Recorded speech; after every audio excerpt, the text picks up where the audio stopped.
I thank the gentleman for yielding back. And as to our Democrat colleagues' concern that this legislation and allowing for healthy mergers to happen in the banking sector would somehow diminish financial services or customer service would somehow be lost, it's actually the opposite.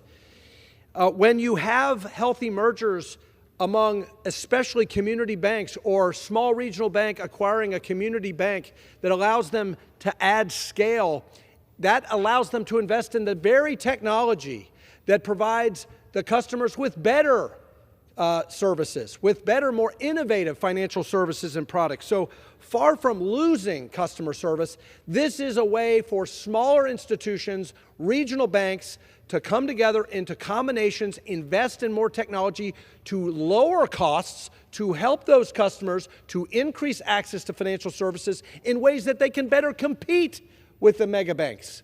And with that, I reserve my time. Gentleman reserves. Gentlelady from California is recognized. Thank you very much, Mr. Speaker and members. I yield myself additional time as much as I may need. When we talk about rubber stamping, oftentimes people don't really know what we're talking about. What I'm saying is that we need to have better review. The OCC needs to be able to do everything possible to ensure that they know what these big banks are going to do and whether or not they're going to close down branches, whether or not they're going to lay off people, whether or not people are only going to be able to go to their telephone or to the internet and somehow and try to get someone to talk to. Let me tell you what a definition of rubber stamping is. In 2023, the OCC approved, you won't believe this, 22 of 23 mergers within 60 days. That's 95% done in 2 months. Now that's what you call rubber stamping. That's what you call the big businesses, big banks, being able to do whatever they want to do. All they have to do is get individuals like my friend on the opposite side of the aisle to stand up and support them with what they want to do. Again, I'll remind you that when these big mergers take place, they lay off people and they close down branch banking. That's why we have what we call deserts that exist in communities. Deserts because there are no branch banking. The big boys don't really care about branch banking. They're big and they are doing exactly what I have indicated in making more money by laying off more people, having less services, charging larger interest rates.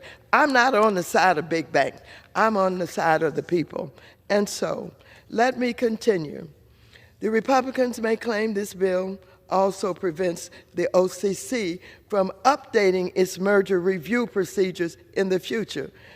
But why would they want to do that with just one banking agency? Perhaps they forgot that we have 2 other federal banking agencies in the Federal Reserve and the Federal Deposit Insurance Corporation.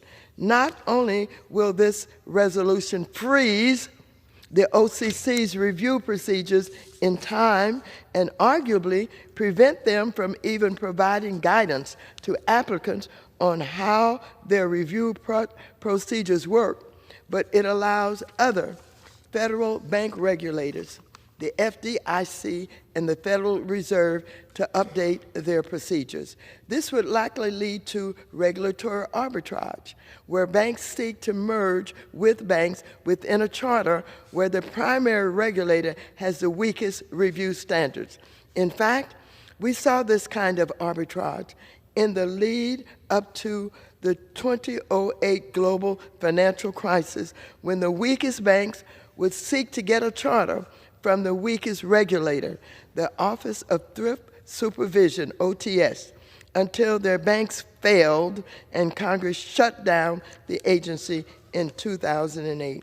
So I reserve the balance of my time. Gentlelady reserves.